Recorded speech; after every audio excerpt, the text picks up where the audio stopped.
Good afternoon, everyone, and welcome to Wednesday, December 17th, 2025 Trading Trends Stock Edition. Apologies if you joined us before for 1 o'clock. I know a couple of you did, and there's audio issues, unfortunately, so I did the show. It was fun doing it in real time. I will likely revisit. Next week is going to be, Christmas and whatnot. Programming note also. Monday or Tuesday, probably Monday is going to be my last video for about 2 weeks until January 7th, 8th. And then I'll return. So I'll give an in-depth, forecast and whatnot on what we're expecting with S&P. So far, it's doing pretty much exactly what we thought here. So let us get into it and get into the doc. Boopity boppity bop. Oh yeah, and if you're in New York City tomorrow, CMT end of year party. So why don't you come on out? It is in Financial District. I will be there, and it'll be a good time. All right. So let's do this again. So today, really the carnage or the drawdown was nearly down 2% in the NASDAQ, the AI trade coming under some wobbling here. Micron is reporting as we speak, and last I checked, it's been very positive. We'll look at that later if I remember. But today the pain really was at Pdd, Nvidia, and Palantir. Really a painful day, all down 3% plus. Some did a little bit better towards the end of the day. Some got worse. We will take a look in a second. So let us, and if you're out there, let me know if my audio is working fine. Did some things afterwards to hope it works. So if you can give me a thumbs up or something, would appreciate. All right. So here is the S&P. We'll get to that at the end of the day. Also, I got a thumbs up, appreciate. A good volume today too, 95 million in SPY. That is above average. So they've definitely been selling into this. Tesla, all-time high today, and then a reversal. Awesome. Thank you, Caleb. Thanks for joining again. Tesla all-time highs, nearly pierced $500 a share. Now you can hear me though. $495 it pierced, and then it went all the way down to closing near the low of day, 467. But the stock has had equivalent to the S&P up essentially 17% year to date. Qs we just aforementioned down 2%. Nvidia down 4%. Broadcom is an absolute canary in the coal mine here with Oracle now. CDS, Broadcom down 4.5%. To nearly, it touched $320. This stock is still up 40% on the year, but it's absolutely been bludgeoned since it reported earnings on Thursday. Google down 3%, but it's been on a huge run. Palantir, we're going to look. That is a monster move lower for Palantir. I played it last week through a levered ETF, a great way to capture a thesis on upside or downside, by the way. Those levered ETFs, if you hold them for about 5 trading days, really are. I respect that as an instrument, almost better than options now, depending on obviously what the fit is, if you can express your view. But the point of this is I got in Palantir for a very small gain, and then I got to Chembate at 190, and then basically the technicals were reversed from there, and I got my target. And this one went south quick.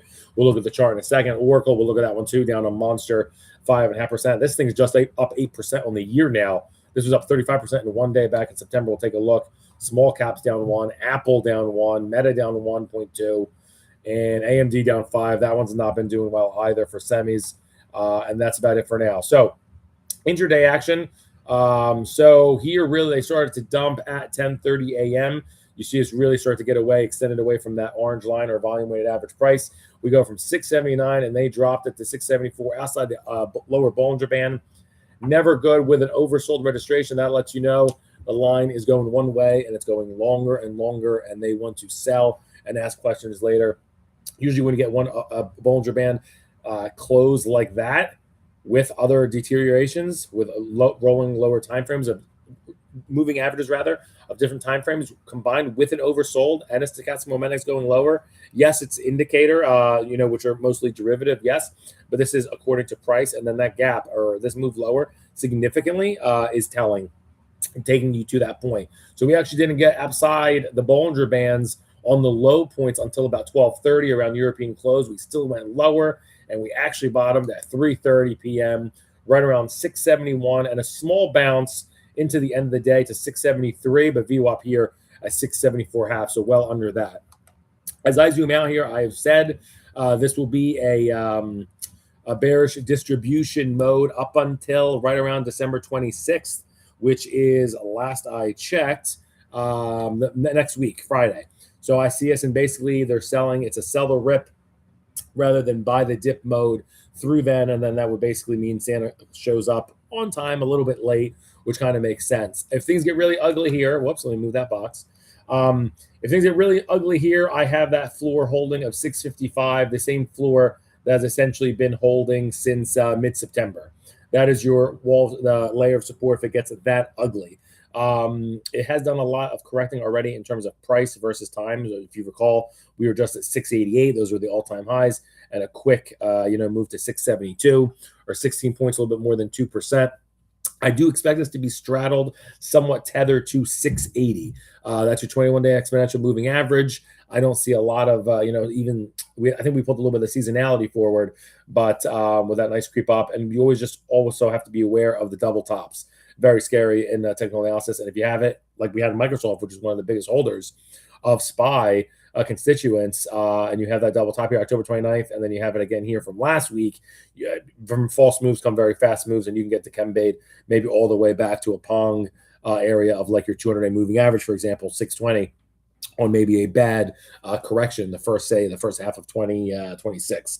So we'll see something we're taking an eye on. For large point, the S&P is essentially range bound since the end of October between 690 and 650, and those are your floor and ceiling going forward. But like I said, sell the rip mode distribution just due to cycles and several other factors through the end of next week. We also have a big options expiration on Friday. They're going to see a lot of the traders probably disappear and volume dwindle, so on and so forth.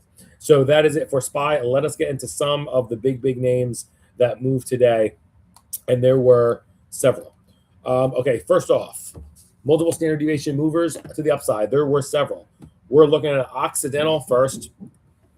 Occidental Petroleum has had not such a great year. 200-day moving average, essentially resistance, even since its 52-week high in mid-January, $53, and now really in purgatory hell since this early October period once it fell under $45, and now an ugly low yesterday. Obviously, you saw what U.S. oil was doing, but Oxy not looking so strong. But we're talking about it today because they gobbled it up 4.4%.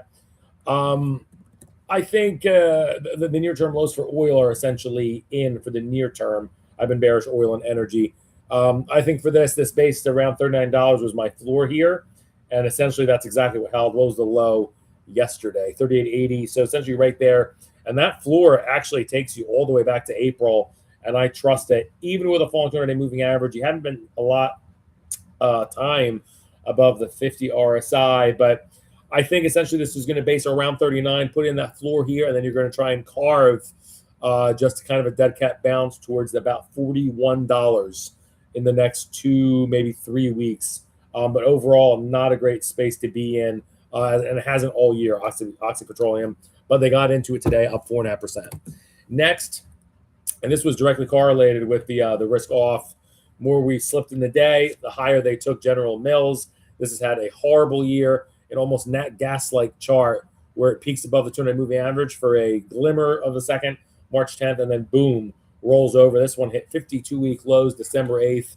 We were talking about on Spaces with Steve Straza and the guys about he loves charts like this, the consumer staples and these kind of big food product companies. A lot of them are setting up, at least for big bases, putting in here, essentially not putting in lower lows and maybe etching higher. For me, I think this is going to be in vogue still for about another week or so, but to me, it's got a 49 ceiling. I don't know, this chart to me is very telling. I believe in the rejection. So I think 49 is the ceiling. And then for the next go forward, basically, maybe into January, for example, then maybe it tries to target 51. But this is going to take more work for me. And a very 200-day moving average at $52. Very heavy. So we'll see. And this, like I said, bounced off of a 52-week low just a week and change ago. But a nice sharp move above the a 50 RSI. And essentially, I think this is close to the highest point the RSI has been all year outside of the 52-week high, which is they decembate it. So they never get too exuberant on General Mills. I mean, it makes sense. Just given the whole backdrop, costs, non-AI story, this is just not going to attract dollars, and that makes sense. So, but it's having a nice little dead cat bounce now, probably a ceiling of 49. Next, they gobbled up Chipotle, and these are all multiple standard deviation moves. Chipotle also a dog. So these three charts, they rotated, they gobbled up today. Losers, essentially. Oxy, General Mills, and Chipotle, none of them have 52-week highs written on them anytime soon. Chipotle's had problems all year. These guys peaked, in terms of the year, literally December of last year. I'm going on a 52-week look back, and they recently bottomed November 11th at about $30, $29.75, and now a big bounce to $37. This could be a big turnaround. This is a big level here. I think it might be magnetized to fill that gap from earnings when they had that huge 18% drop on October 30th, basically when the market peaked in the S&Ps. But I think this may want to go a little bit higher. Look at that candle today. They took it to 37.51, 50 cents off the high. Possibly fills this gap somewhere between this 38.25 and that 39.5 level. So it might have a little bit more, still looking strong, essentially above 50 RSI since November 26th, which is, the Wednesday before Thanksgiving. Been a strong move since 33 spot closes, since it closed above $33 spot since that day. So impressive. I personally want to chase it here for me. No trades, standing out, bit of a no touch. All these three charts kind of look the same. You probably sell upside calls, but see what each one you'll get paid, especially for varying volatility. All right, let's look at the losers, which commanded the space today. PDD down really a robust 3.7%. This is a Chinese commerce company which peaked the same day as the S&P 500 at $139, October 29th. And then earnings did them in on November 18th, sent it down 7% to a visit of oversold registration and a break under the 200 moving average, something they haven't seen since mid-July. And now they're still reeling and essentially dealing with 5-month lows is PDD. I get a little bit, I saw the EEM and FXI charts and KWEB, and they look very ugly. Not so ugly that I want to short because I think they already did a lot of the weakness already, and yet they continue to go lower. So PDD, I thought a floor of about 107 would hold, to be frank, right before this vol expansion, before this Bollinger Band started to expand here, which acts as an envelope. So 107, but again, this RSI is at 20. This is basically you're going 70 miles an hour, and you're not changing anytime soon. So the low today was 104.19.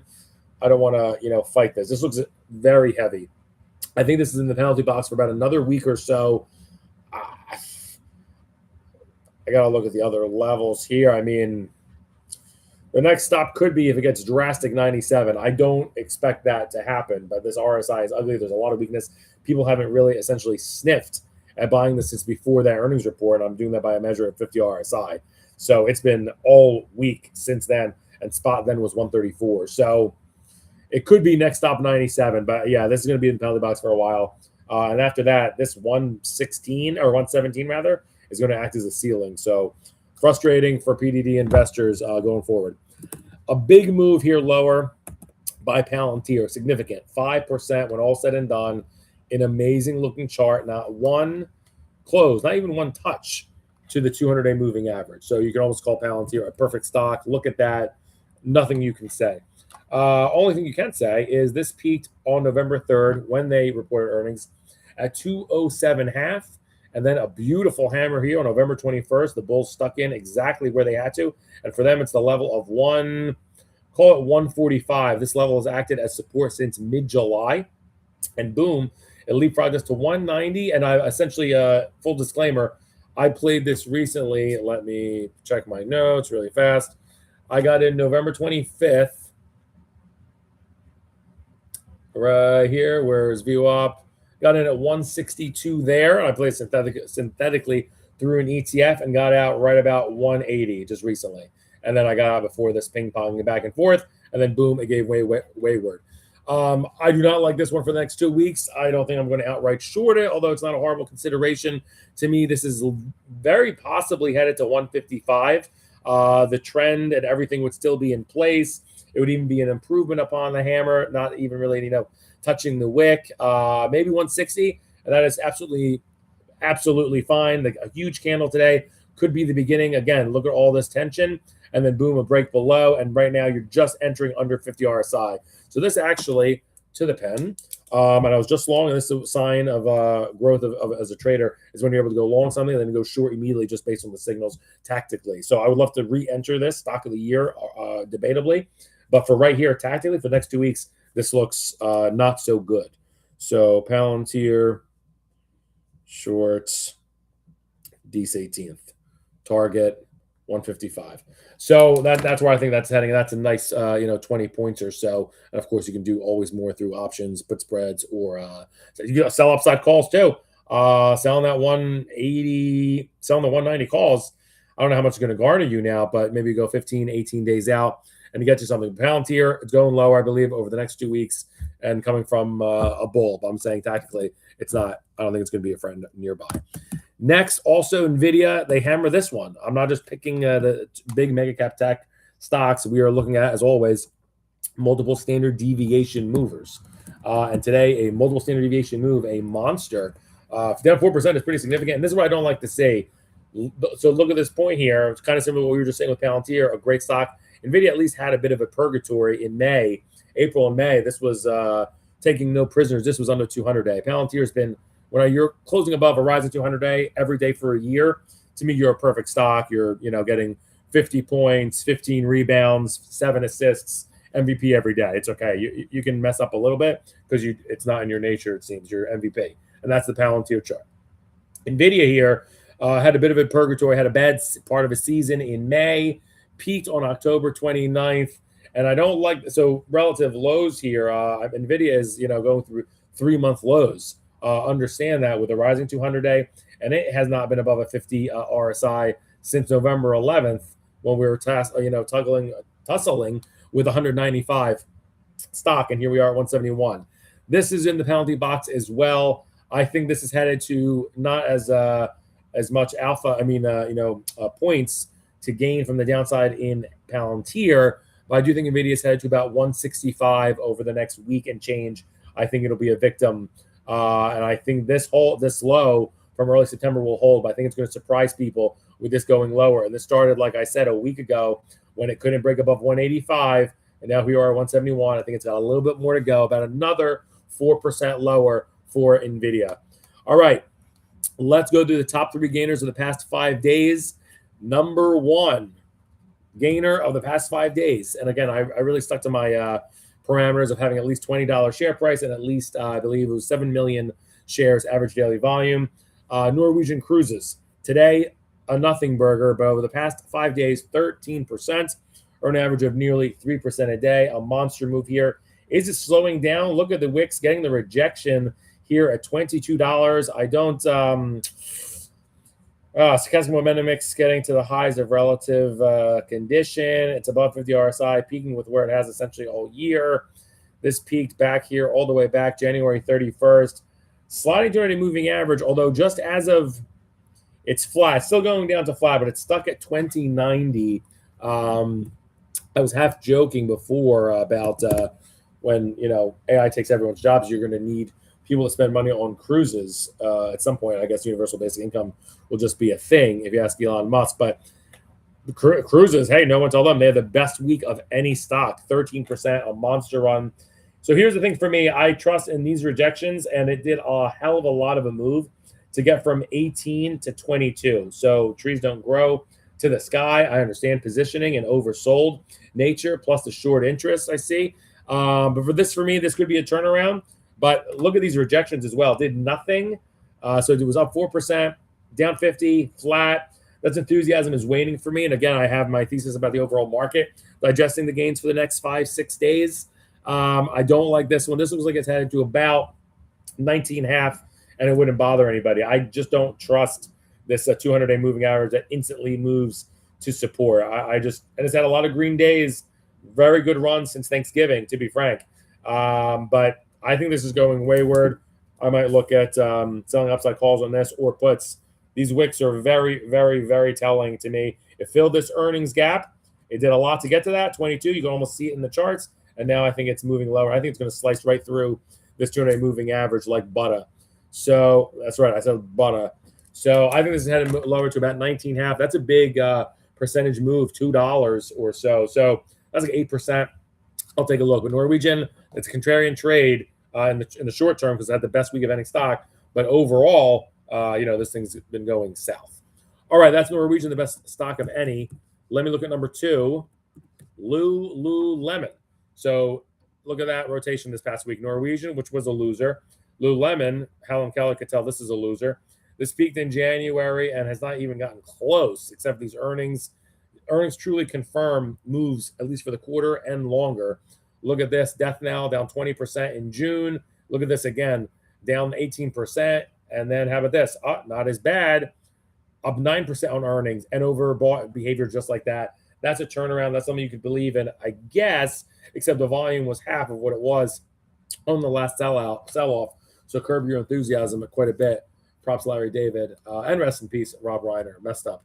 I don't like chasing this up here. I know every squirrel gets a nut, and you're seeing in the charts of Norwegian, a loser getting money, having a great week. Lululemon having a great week. And today, these candles are getting smaller. This one's up half a percent. Still constructive more than Norwegian short term instead of those ugly candles. And this is overbought, so they're buying first, asking questions later. But I don't know. This tells me, I don't know. I think this wants to go to 187, to be frank. I think it's going to fill this earnings gap going the other way. Let's see if that's the case. I think this is going lower as well. So bearish things here in some select areas of the market, but there are some opportunities, I believe. All right, and then the other one, number 3 best week is belonging to Comcast Corp, up 10%, and that's big for them. Up 2% a day. It did exactly that. This looks like it's continuing, potentially magnetized to its 200-day moving average, especially once it surges above this 270 RSI, which it looks like it's primed to do. Monster volume yesterday in Comcast. I'm just assuming they're doing OpenAI deals with Sydney Sweeney, which gives them a chart like this in the short term. But yeah, I don't want to chase this here. It may go a little bit higher, like I said, in the short term to maybe. It's going to take still a lot of work to get to 31.5. This has been a heck of a move from 27. The Comcast does not move. It kind of moves like an anchor. It's a $100 billion company on $125 billion of revenue, almost like a value trap with a 7 PE and a 4 div yield. But I think this has been a wonderful move, but I personally wouldn't be shocked if it starts moving towards 28 sooner than later. But a nice story in the short term. All right, top 3 losers the past 5 days. If you own these, apologies. This is where a major amount of pain was coming from in the stock market. Number 1 loser, Applied Digital, down 28% in the past 5 days, 9%, which came from today. I believe these guys are in the data center, digital infrastructure, data center hosting businesses. These guys are a $6 billion company on 170 million revenue, so they make some, but not a ton. Look at that rejection here of $35, which it used to live up until early November, and big swoon here lately, 32 all the way down to 20, which is a massive amount of loss of market cap. I don't think this is done. Like I said, a bearish, seeing a lot of repetition in different charts across sectors, across globe. Distribution through truly the middle to end of next week, and then you'll see bases follow and then form and then resolve higher, I believe. But this looks like it's headed lower to about $20 even. So a little bit more downside for this one. It looks like it wants to. This candle's ugly. Doesn't look like the selling is done yet. Looks like it wants to get close and see if this doji here will serve as strong support. We'll see. I think it is. That level goes back to mid to late September when it was in the middle of that overbought behavior. I think that once it breaks to that 20, it will hold, and then it should probably set up possibly a big move to $27 if you get a nice NASDAQ massive beta rally, all-time high, 7,000 S&P, so on and so forth. This could absolutely move from 20 to 27, which is a monster move. That could be one way to play it. But for right now, down for the next about week and a half, but then it could be a play. Down 28% in 5 days. Amazing. Number 2 is Oklo. That old used to be one of the best stocks in the entire market. Used to be on our list, the stock of the year, over and over, and then it's lost a lot. I will tell you, it's back on that list today. Look at this. So this peaked on October 15th, within 2 weeks of when SPY did. And honestly, it's gotten dikembe'd. The week after that, it has largely not been able to even hold the jockstrap of a 50 RSI. and that equivalent that corresponds with spot of about $140. And boy, cut in half essentially from that level, 140 all the way to 76. Okay, low. I wish I had better things to say about the stock of the year. There's a teaser or a giveaway for the end there, but this looks like it's got another, like everything else, about another week or so in the penalty box. My bearishness will go away around Wednesday, which is ironically, I think, Christmas Eve. But this looks like it's going to 71, and that's a huge test for the stock of the year and the quantum computing stock. The poster child, essentially, with the whole fission power and nuclear waste conversion to reusable fuel. They make zero revenue, and they're valued at $13 billion. So the perfect poster child. And the reason why it's technically interesting is the 200 moving average is at 71.69, and I think it's going to be tested. This is almost like a Palantir in which it has had, you can count your fingers on your hand of how many times it's been under the 200 moving average. It's had it had a bad week, a scary week in early April when SPY was on 52-week lows, when they had theirs to $17, and boom, the thing catapulted to a 10-bagger from there. So, in literally six months. So, and now significant get back. I think it's going to come very close. I have lost a lot of faith in the quantum computing space. It just is in the ads, clearly, any way you look at it since mid-October. So if those are, if you have longer time frames, as we're doing a year-over-year look back, then OK low is going to come up on top. But for this, anyway, I'll tell you, the next week, this should bottom around the end of next week, around $71. And boy, oh boy, that is at the 200 moving average. I think it might just be dead money for a little bit. The charts, I'm not trying to weave. There's another company, CoreWeave, which also a lot of valuation. The stories are just a lot. Service, it's just the software companies are not looking super strong. That's not where it's getting a lot of flow right now. So if and when this hits 71 next week, it's the stock of the year. Do you get in? Position size, you could play a little bit, but I'm telling you, the space looks weak. So you're giving it a lot of credit. But this is like a play on the second back half of the season is not having a strong year. That's had the second worst week of any stock after Applied Digital, down 25%. Today, down 9%, and I don't think it's done. And then number 3, similar-ish space, is Bloom Energy, down 12% today, 25% in the past 5 days. These things are getting absolutely bludgeoned, and you were seeing, S&P just barely break 6750. So this also looks like it will have, I sound like a broken record now, but still about another week of bearishness. And I think this wants to go to about $74 even, basically inside of that Thanksgiving week lows right here at $74. A bit better. It's not going to actually pierce its 200-day like an OK low, I foresee. This is still holding at $53 with more than enough. All right. So that is the call for Bloom Energy. And again, that has been not a great space to be in since mid-November as well. Revisit these things in terms of a top-down when they present themselves at the end of next week. So I think there's going to be a monster rotation with that Santa Claus rally. Top 3 trades of the past 5 days. Short APLD, short OK low, and short BE have absolutely crushed the market. If you were short those, congratulations. You're getting 25% gains across the board. All right, top 3 trades of the past 52 weeks. Let's go.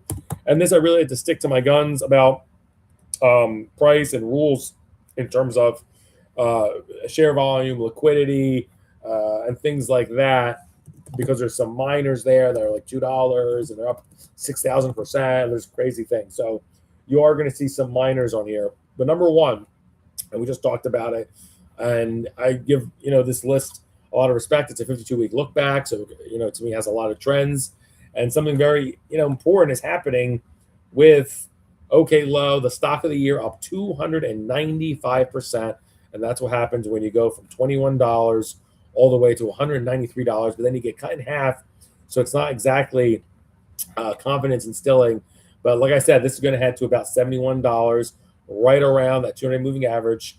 I really want to give it the benefit of the doubt and pick it up, and then see maybe if you just get a dead cat bounce to about 95 for a monster move, and possibly do just because it's the GOAT of the year. But definitely has had some hard times. Up 295%, stock of the year, OK low. Number 2, Hecla Mining. This has not been on our list one time Yes, they are a metals miner. It is your number 2 stock of the year. Hecla Mining, a $13 billion miner. They do precious and base metals in the US, Canada, Japan, Korea, and China, up 264%. These guys bottomed at about $4.50 in April. And this is not a first half story. These guys are hitting highs this week. 5 days ago, this went to $20. Last I checked, that's a 5-bagger in about 8 months. I love the miners. You could play GDXJ. You also do single stock risk. These guys already reported earnings on November the 5th. Similar, like I said, with everything, it seems in every single chart. I wouldn't step into this one right here. Silver's doing amazing things, seemingly every day, but I'd rather sit back. I'm just sitting, like I said, a lot of positions through middle to end of next week, and then I think you're going to want to buy almost a lot of assets across the board. For this, my level would be $17 even, and it seems crazy. This miner can move massively. Basically picking to the level of the former breakout as well as the 20-day moving average. I think you'll get it. It seems crazy. It's like a 10-day plunge or 10% plunge, but it's happened. This thing was just, it's got some big days. I mean, they had a rocket ship up 12.5% day 6 days ago, and then the 52-week highs the day after. So we'll see. I wouldn't step into it right here, but this is the second best stock of the year with much momentum right now. Oklo is 1 overall, but this thing, Oklo hasn't been above 50 RSI since November. Hecla hasn't been under 50 RSI since August 1st, which is when it just took off with the 200-day moving average actually picking up slope, and that $7 spot when it experienced that breakout, and honestly, it's tripled since then. So I don't have anything bad to say this. I just don't want to chase it up here extended. And then number 3, I did not want to make this, like I said, the miner show, but I've got to give credit where credit's due. When it's the ETF show, and it used to be Bitcoin, Ethereum, semis, you got to call it like it is. The number 3 stock of the year, and they hit highs this week, is Kinross Gold. I feel like it's back in 2000. When were these guys going crazy? Back in 2008. So this is what I feel like it's like, and that's not a great sign. But this is what it seems like back in. Look at that, just etched their new all-time highs. Wow. So this is Kinross Gold. This is a much bigger company than Hecla. This is a $34 billion company. They're pretty huge, and they do U.S., Brazil, Chile, and Canada, among, I think, some other nations.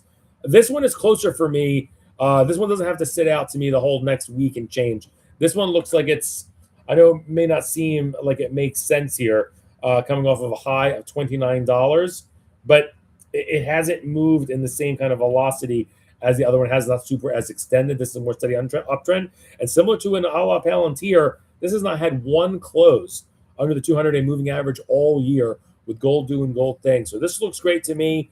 I think if you have the opportunity to get into this at 27 even, that's just about 3% lower from here, and you possibly do get it, I would take it. And I would just enter the stock outright, and I'm going to write buy KGC $27. And you can just put a buy stop order right there and see if you get it. And then my target for that would be 29.5. Chart looks absolutely tremendous. What can you say? Third best stock of the year is that one right there. All right. Thank you very much for joining, and we will be back Friday with an ETF edition wrap-up version video of the show. Peace.